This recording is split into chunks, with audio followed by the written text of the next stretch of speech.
It was an ordinary afternoon, and the bus was trundling along its usual route. The sun streamed in, lighting up the dust motes dancing in the air.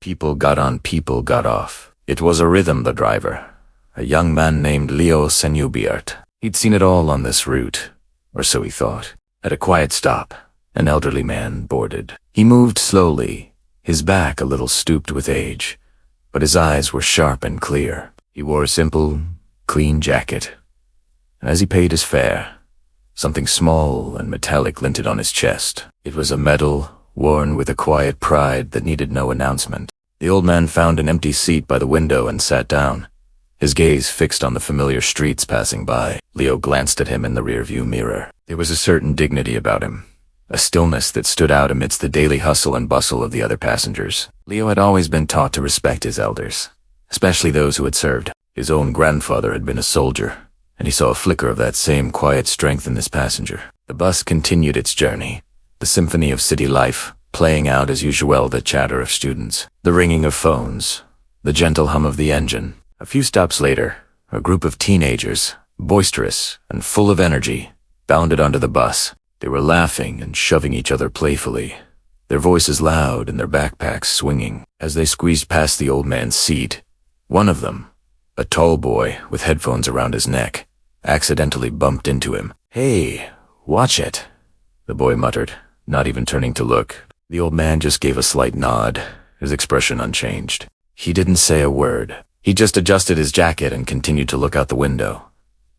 Leo frowned in his mirror. A simple sorry would have been nice, he thought. The teenagers settled in the back, their loud conversation filling the bus. The old man remained in his seat, a silent statue amidst the noise. As the bus approached his stop, he stood up, gripping the handrail for support. He made his way to the front, his steps careful and deliberate. He gave Leo a small, polite nod as he prepared to disembark. "Have a good day, sir," Leo said warmly. The man nodded back, a faint smile touching his lips. As the doors hissed open and he stepped out onto the sidewalk, Leo noticed something on the floor. There, lying near the steps, was the medal. It must have been knocked off when the teenager bumped into him. It lay on the grubby floor of the bus, its ribbon slightly frayed, the medal catching the afternoon light. Leo's heart sank. That medal wasn't just a piece of metal. It was a story, a symbol of sacrifice, of a life lived in service to others. He knew he couldn't just leave it there. Without a second thought, he put the bus in park, ignoring the impatient honk from a car behind him.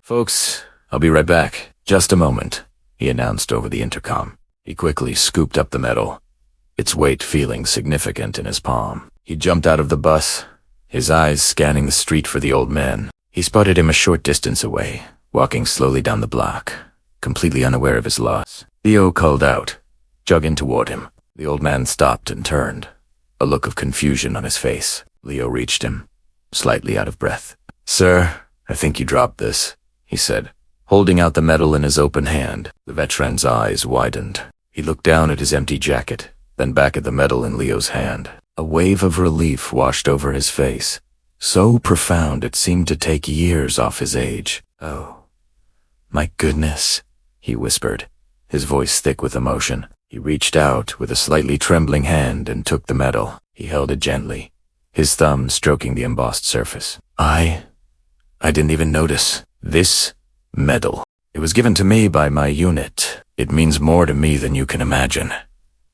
He looked up at Leo, his eyes glistening. "Thank you, young man. Truly, thank you." Back on the bus, the atmosphere had changed. The loud teenagers in the back had fallen silent. They had seen the whole exchange through the window. The boy who had bumped the veteran looked down at his shoes, a flush of shame creeping up his neck. The other passengers were watching Leo with a newfound respect. A woman in the front seat smiled at him. "That was a good thing you did," she said softly. Leo just shrugged, a humble smile on his face. "It was the right thing to do," he replied, as he put the bus back in gear and pulled away from the curb. The rest of the journey was unusually quiet. The weight of that small moment seemed to hang in the air. When the group of teenagers got to their stop, the tall boy paused by the driver's seat. He hesitated for a second, then looked at Leo. "Hey, that was cool what you did for that old guy," he said, his voice much quieter now. We were out of line before. Leo looked at him and nodded. Who's to remember a little respect goes a long way? A sighed gently. The boy nodded back. Yeah, I will. And then he was gone. As Leo finished his shift and drove the empty bus back to the depot, he thought about the old man and his medal. It was a simple object, but it represented a lifetime of courage and honor. And in that small act of returning it, Leo had done more than just give back a lost item. He had affirmed that honor. He had reminded a bus full of strangers, and maybe even himself, that kindness and respect are the currencies that truly matter. In the quiet of the evening, driving through the now twilight city, Leo felt a sense of peace. It had started as an ordinary day, but it had ended with a powerful reminder that every person carries a story. And sometimes, we're lucky enough to become a small, but important part of it. Thanks for watching, and remember to look out for one another. See you in the next video.